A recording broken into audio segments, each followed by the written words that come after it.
untuk setiap liter ditetapkan sebagai berikut. Minyak tanah atau kerosin tidak mengalami perubahan, tetap 2.500 per liter. Bensin atau gasolin RON 88, harganya menjadi 8.500. Kemudian minyak solar atau gas oil sebesar 7.500 rupiah per liter.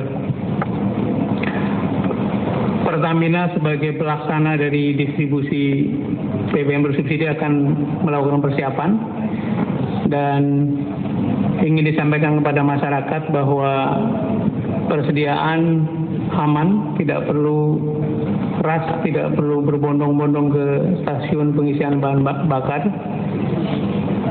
Selisihnya hanya sedikit. Jadi masyarakat tidak perlu mengalami kepanikan.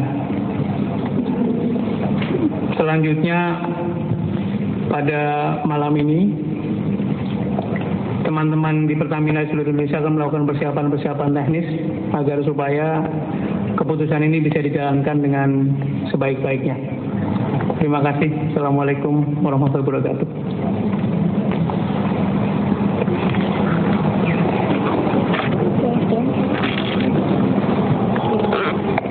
Saudara sekalian, karena penjelasan sudah sangat jelas, saya pikir kami akan mengambil paling banyak 4 pertanyaan saja. Kemudian kita pergi mulai bekerja kembali. Ya. Silakan.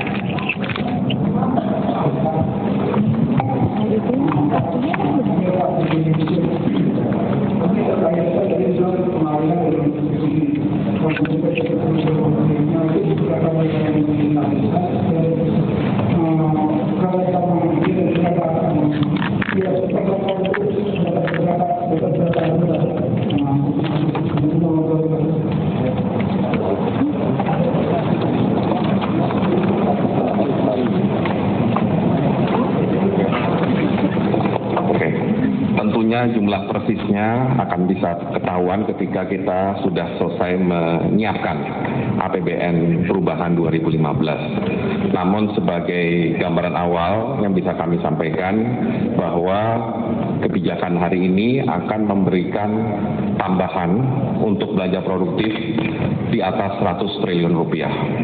Nah, tentunya kemana belanja produktifnya? Sebagian akan ke infrastruktur, sebagian lagi untuk memperkuat perlindungan sosial bagi keluarga miskin dan hampir miskin, dan yang paling penting tadi adalah tentunya untuk mewujudkan visi dari Presiden termasuk untuk pengembangan atau pembangunan di sektor maritim. Ya, mungkin itu kira-kira gambaran besarnya. Mau ditambah? Tidak pernah? Oh ya, silakan. Iya, saya tambahkan untuk sektor-sektornya tentu saja yang mendukung program prioritas pemerintahan Kabinet Kerja, yaitu untuk meningkatkan produksi pangan kita. Itu akan digunakan untuk memperbaiki irigasi yang rusak, untuk membangun irigasi yang baru. Ya, insya Allah dalam 2 tahun kita bisa swasembada beras.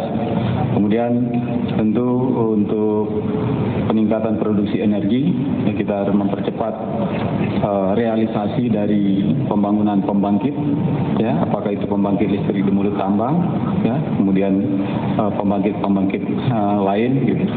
Dan begitu juga untuk sektor kemaritiman dan kelautan, pembangunan perbaikan jalan, pembangunan jalan baru, yang memang memprioritaskan untuk kepentingan masyarakat, ya, untuk membuat masyarakat lebih produktif, gitu.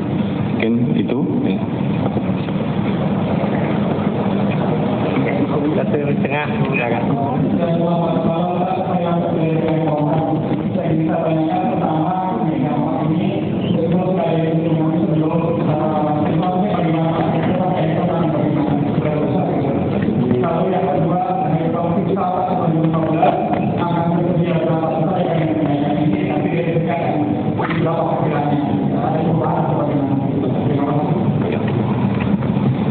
Oke, tentunya kebijakan ini akan membawa dampak inflasi dan tentunya sudah kami perhitungkan.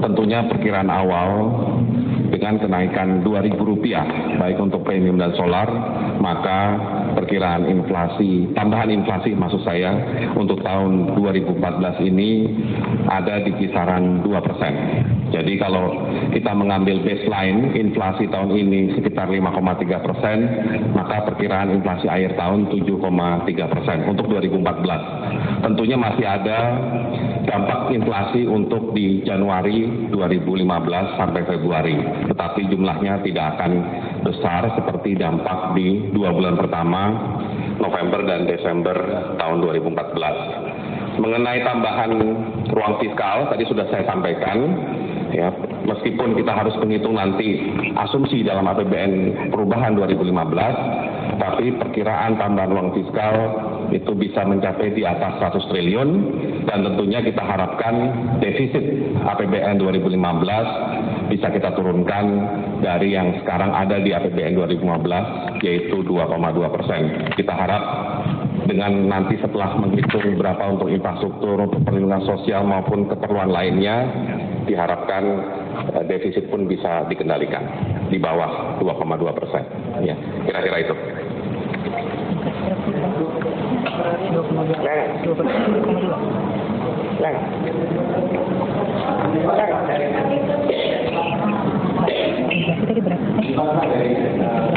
Tambahannya 2%.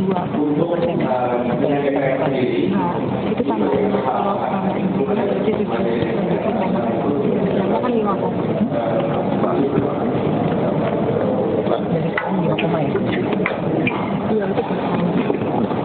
Kalau saudara-saudara perhatikan undang-undang yang membahas APBNP 2014, tidak ada satu pasal pun yang menyatakan bahwa pemerintah harus berkonsultasi dengan DPR dalam konteks pengalihan subsidi BBM ini.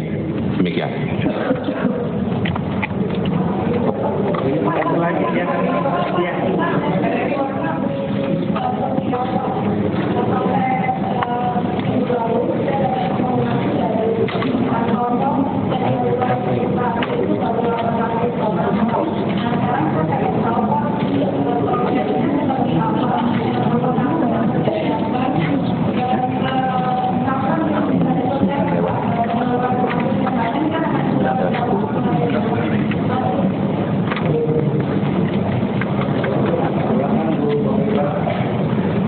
Iya, jadi dari 34 provinsi mulai besok akan ada kabupaten-kabupaten yang ditunjuk oleh PT Pos yang pemegang KPS, Kartu Pelindungan Sosial.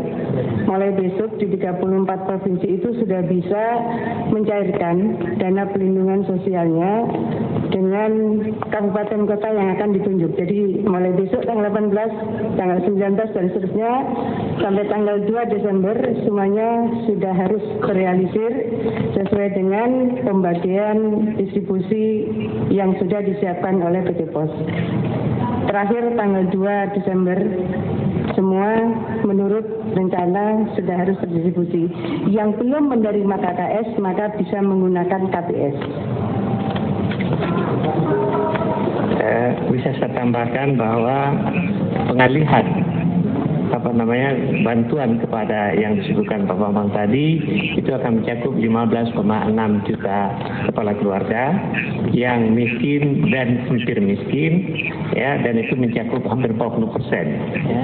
Dan itu kompensasi tersebut akan dikompensasi jauh lebih besar daripada dampak inflasi yang terjadi, ya.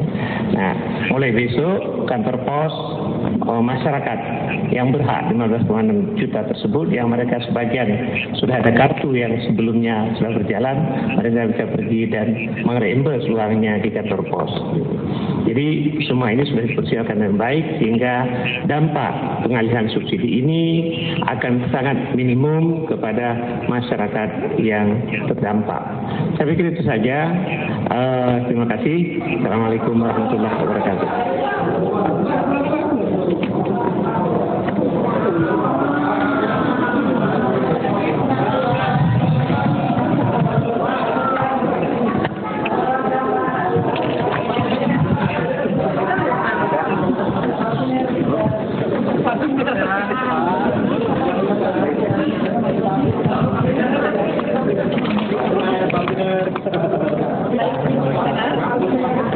dilakukan di Istana Kepresidenan yang tadi sudah diumumkan oleh Presiden Joko Widodo didampingi oleh Wakil Presiden Yusuf Kala dan juga jajaran kementerian dari 2 kementerian koordinasi. Dan tadi intinya adalah pengumuman harga kenaikan atau tadi dikatakan oleh Presiden Joko yaitu pengalihan subsidi BBM dari sektor konsumtif ke produktif sehingga mempengaruhi harga bahan bakar minyak.